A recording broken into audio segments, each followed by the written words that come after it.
दोस्तों, जय हिंद, जय भारत। मैं मदन लाल आज़ाद, संस्थापक संयोजक ठगी पीढ़ी जमाकर्ता परिवार और all India bike board taxi union.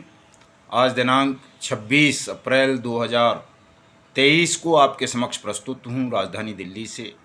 एक विशेष बात आप सबको बताने के लिए और एक विशेष बात आप सबके साथ करने के लिए।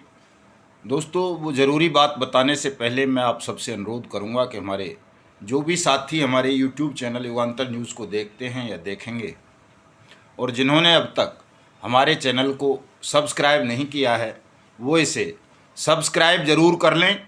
मेरे इस वीडियो संदेश को ज़्यादा से ज़्यादा साथियों तक शेयर करें, लाइक करें, कमेंट करें, ताकि हमारी बात, आपकी बात देश के 42 करोड़ ठगी पीड़ित जमाकर्ता परिवारों तक पहुंच सके और हम सब एकजुट होकर अपनी पीड़ा को सामूहिक स्वर देकर एक बड़ा जनमत हिंदुस्तान की सरजमीन पर पैदा करके अपनी मेहनत की डूब चुकी रकम को जल्दी से जल्दी वापस प्राप्त कर सकें। दोस्तों, जैसा कि मैं पहले भी कहता रहा हूं कि यदि आपको सत्ता को झुकाना है, अपना अधिकार प्राप्त करना है, तो जनमत पैदा करना पड़ेगा। सत्ता में कोई भी बैठा हो, शासन की कुर्सी ऐसी हैं कि इन पर अगर किसी देवता को भी बिठा दो तो वो भी अन्याय करने लगता है, अधर्म करने लगता है और सत्य को दबाने का हमेशा प्रयास करता है कि सत्य ऊपर ना आए, चूँकि सत्य से सत्ता बहुत घबराती है। और किसी से सत्ता को डर नहीं लगता है। कहीं सोचते हो आप लोग, ये लोगों के दिमाग में बहुत बड़ी गलतफहमी है कि सत्ता आतंकवादियों से डरती है, उग्रवादियों से डरती है या किसी शत्रु राष्ट्र से डरती है। किसी से नहीं डरती सत्ता। सत्ता केवल और केवल सत्य से डरती है, सत्य से भयभीत होती है और सत्य ही वो शक्ति है जो किसी भी तानाशाही सत्ता को, बेईमान सत्ता को, ढोंगी सत्ता को उखाड़ कर फेंक सकती है। इसलिए दोस्तों, सत्य की ये जो मारक क्षमता है और जो हथियार प्रत्येक व्यक्ति के पास सत्य का है, हमें उस हथियार का इस्तेमाल करना चाहिए। तभी हम अपने देश को ठगमुक्त बेईमान रहित राष्ट्र राज्य के रूप में स्थापित कर सकेंगे और तभी हम अपनी डूब चुकी मेहनत की रकम को वापस प्राप्त कर सकेंगे।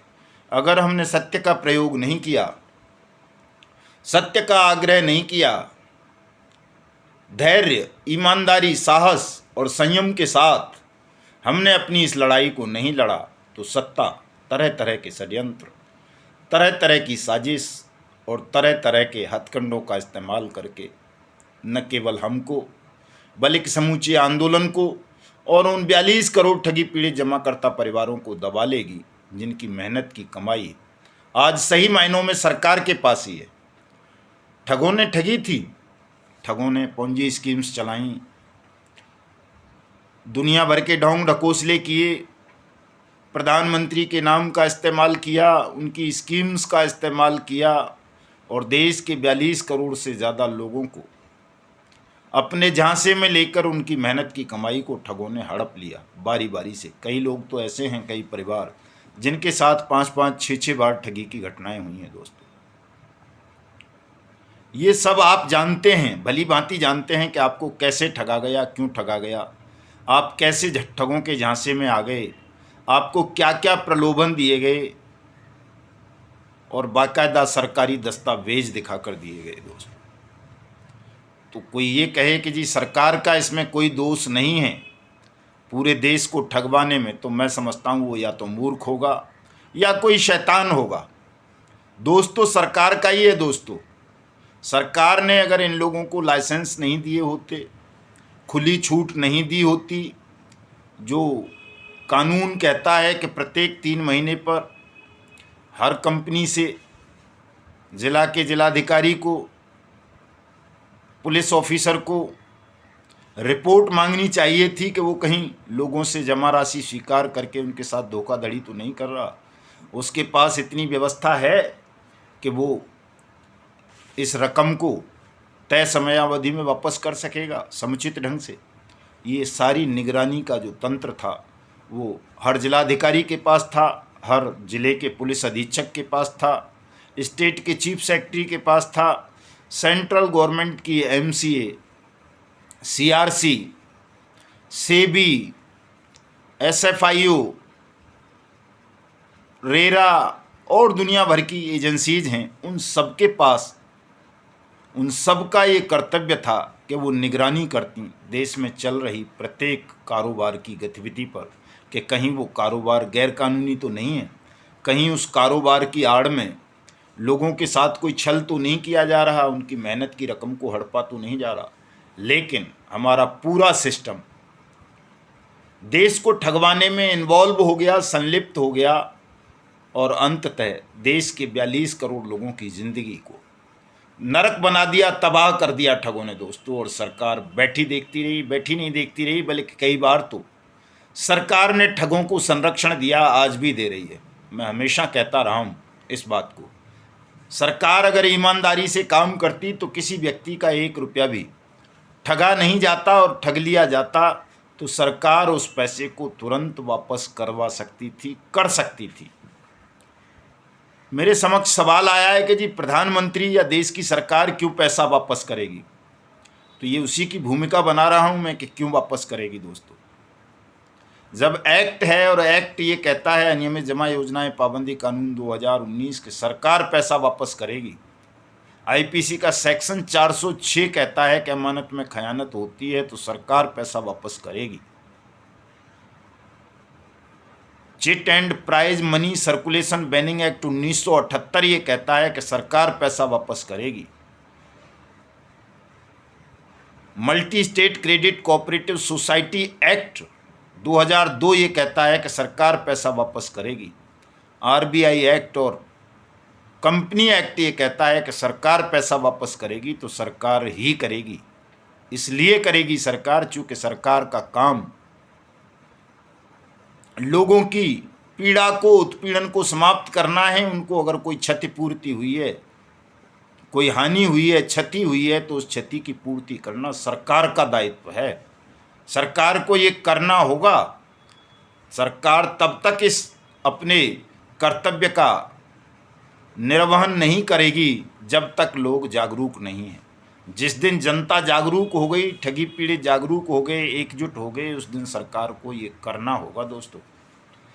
कोई कानून ऐसा नहीं होता, लेकिन उसके पश्चात भी जब जनमत खड़ा होता है तो बिना कानून के भी सरकार को बहुत से काम करने होते हैं।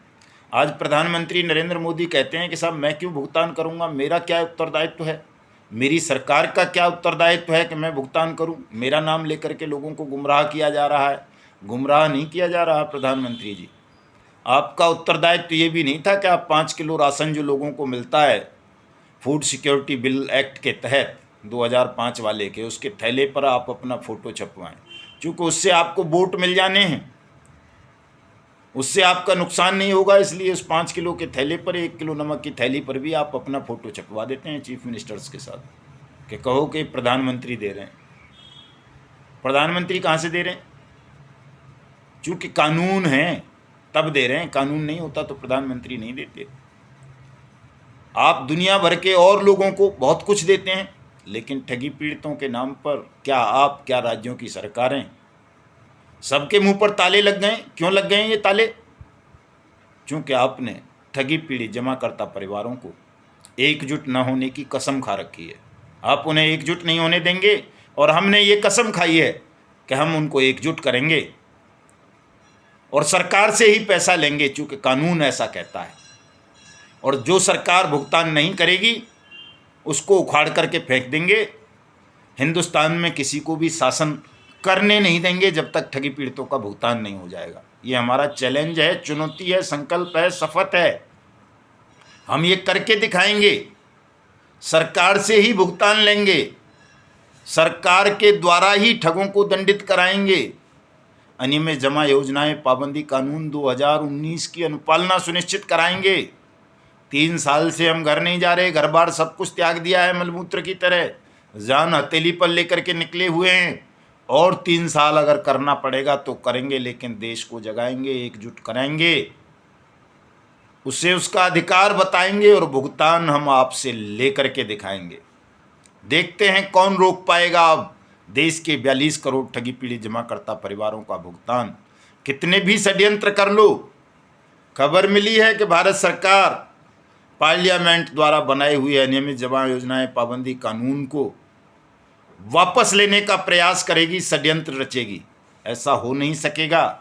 जो इस आग में हाथ डालेगा उसके हाथ जलेंगे, वो दोबारा कभी हिंदुस्तान की सत्ता में आ नहीं पाएगा। हम अनियमित जमा योजनाएं पाबंदी कानून को अब किसी भी मूल्य पर न कमज़ोर होने देंगे न वापस लेने देंगे, बल्कि अब तो आने वाले निकट भविष्य में बहुत जल्दी आपको विशेष सत्र बुलाना होगा और अनियमित जमा योजनाएं पाबंदी कानून में ठगों के लिए मृत्युदंड का प्रोविजन करना पड़ेगा। कोई भी ठग हो, कितना भी सगा हो, भले ही वो किसी भी शासन प्रशासन और न्याय की कुर्सी पर क्यों न जाकर के बैठ गया हो, अगर वो ठग है, बेईमान है, अपराधी है, तो हम उसे हिंदुस्तान की खुली हवा में सांस नहीं लेने देंगे। ये ध्यान रखना दोस्तों। 1 मई से हम राष्ट्रव्यापी सत्याग्रह आंदोलन पूरे हिंदुस्तान भर में करने जा रहे हैं। अनियमित जमा योजनाएं पाबंदी कानून 2019 की अनुपालना सुनिश्चित करवाने के लिए, देश के 42 करोड़ ठगी पीड़ितों का भुगतान करवाने के लिए देश के प्रत्येक जिले में फास्ट ट्रैक कोर्ट, अनियमित जमा योजनाएं पाबंदी कानून 2019 के अंतर्गत सक्षम अधिकारियों की नियुक्ति, उनके कार्यालयों पर पदपट्टिका, भुगतान के काउंटर, ये अगर नहीं खोले गए तो ध्यान रखना शासकों, 2024 आम चुनाव तो बहुत दूर है। हम 2023 में ही पूरे बेईमान सिस्टम का अस्तित्व समाप्त कर देंगे। जनता के पास वो ताकत होती है, वो शक्ति होती है। सत्याग्रह की शक्ति से आप शायद परिचित नहीं हैं। कोई चुनाव नहीं करवाया था अंग्रेजों को भगाने के लिए हिंदुस्तान से। हिंदुस्तान को जब आज़ाद कराया तो वो जनमत से आज़ाद कराया था, सत्याग्रह से आज़ाद कराया गया था।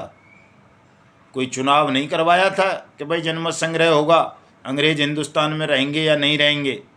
अंग्रेजों को विवश कर दिया था सत्याग्रह के हथियार का प्रयोग करके, और उन्हें देश छोड़ करके भागना पड़ा था। आप उनसे ज़्यादा ताकतवर नहीं हो। आप तो हमारे ही वोट से चुनी हुई सरकारों हो, और आप हमारा वोट लेकर हमको ही मिसगाइड करोगे, अपने बनाए हुए कानूनों की अनुपालना नहीं करोगे, देश का अपमान करोगे, देश का उत्पीड़न करोगे, तो हिंदुस्तान नपुंसकों का देश नहीं है, कायरों का देश नहीं है। हमने हर छल का मुंहतोड़ जवाब दिया है। हर राष्ट्र शत्रु को परास्त किया है। बड़ी से बड़ी ताकतों को हमने सत्य और न्याय के समक्ष झुकने के लिए मजबूर किया है। आपको भी करेंगे।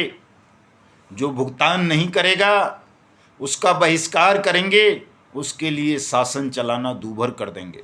दोस्तों, बिल्कुल निर्भीक हो जाओ, निडर हो जाओ, तनाव मुक्त हो जाओ। सबका भुगतान होगा।